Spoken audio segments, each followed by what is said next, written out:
Nana has started a new project, a micro bakery in the heart of Tokyo. The name of the bakery, Frühstück, which translates to breakfast in German. This micro bakery will be playful and adorable and not too serious. We have a free weekend, so the first goal is to bake some delicious breakfast snacks and sell them at a small farmers market the next day. We'd like to have you on board for our new adventure.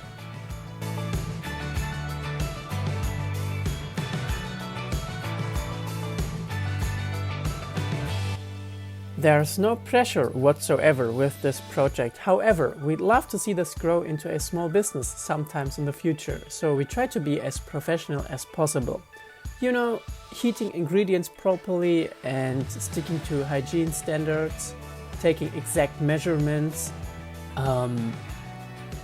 all while being a little unconventional at times to take the pressure out of it.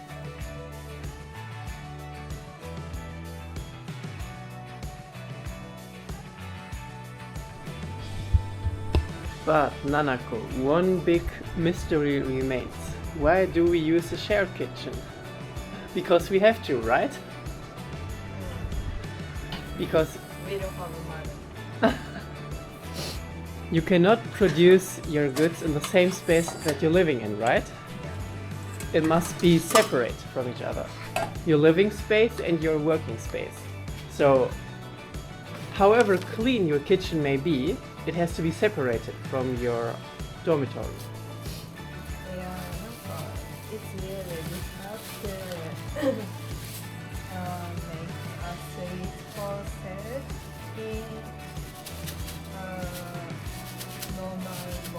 normal living. Yes, as a normal human being, it's difficult to make a self-sustaining micro bakery. Because in an ideal world, you would rent an apartment and you would rent another apartment to build a kitchen in, right? Who has money for that? So what we do, we get this rental kitchen and we just operate in here. At least for the time being, that's the more affordable option for us over renting a whole new apartment and buying a new kitchen. We continue to produce our banana muffins, and let me tell you, the Japanese have a very specific way of doing things. They like things to be very exact. Every muffin, every cookie has the exact same weight down to the gram. And here you can see the muffins getting topped with exactly 2 banana slices. A very Japanese way of doing things.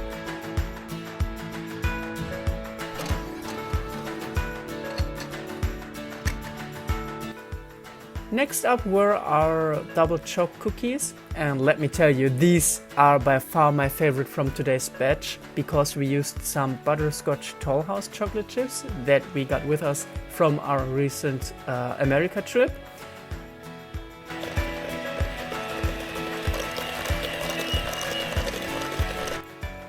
And just have a look at this beautiful combination, the golden Toll House chocolate chips together with the double chocolate. The cookies are really crisp on the outside, but chewy and doughy on the inside. Absolutely delicious.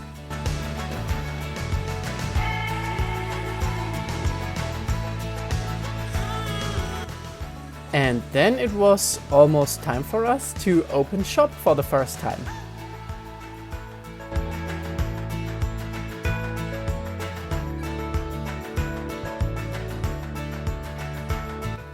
We didn't want to put too much on sale because we will hopefully sell a lot at the farmers market tomorrow as well. So we put our banana muffins in the window for 200 yen a piece. That's around $1.30. We made another batch of matcha white chocolate cookies, which are also really delicious.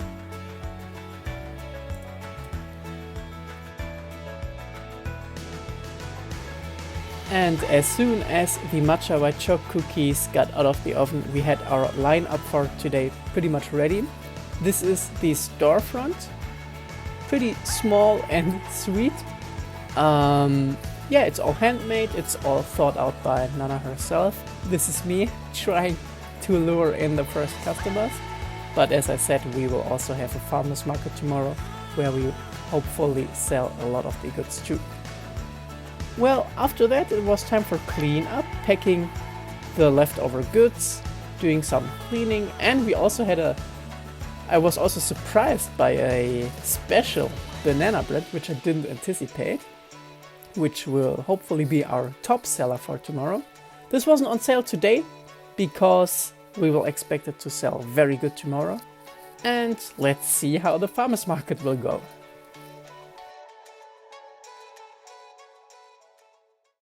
Day 2. Let's go to the farmers market.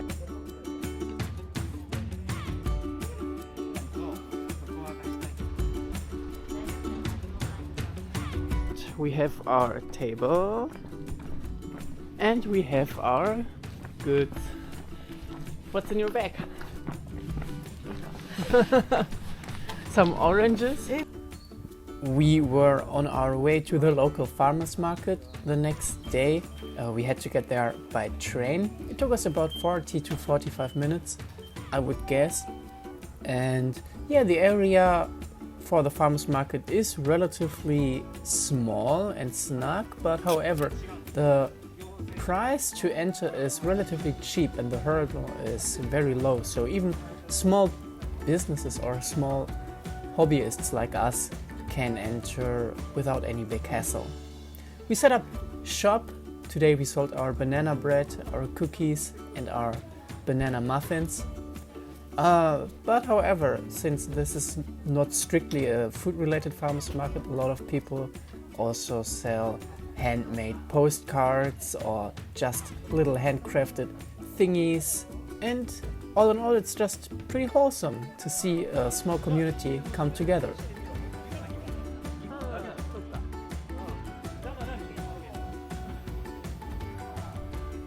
It was very cold though, so we threw in some dance lessons here and there, just to keep us warm.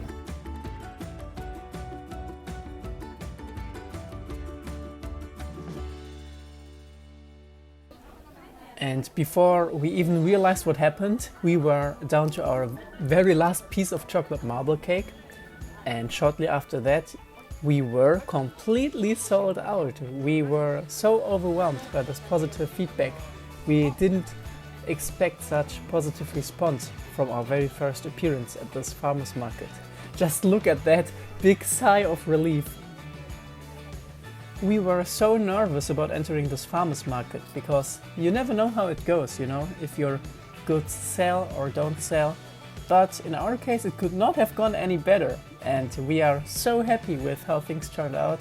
Once the ball started rolling and the first customers discovered our goods, it just didn't stop, and one customer came after another, and yeah, we were sold out even before the official closing time of the market. So all in all, we are so happy that we made this first step, this decision to visit this farmers market.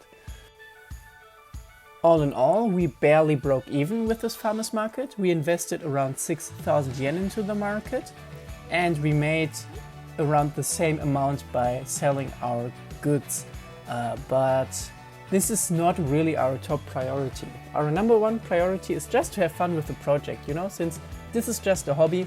We are just so happy that people liked our goods and we sold all of it. Again, we didn't anticipate such positive feedback. We are so happy with how things went. And maybe one day we can make a little money out of it, but that's not important right now. As long as it's a somewhat sustainable hobby and we two have fun with it, we two are bonding over it, that's more than we could ask for. So all in all, it's a great success.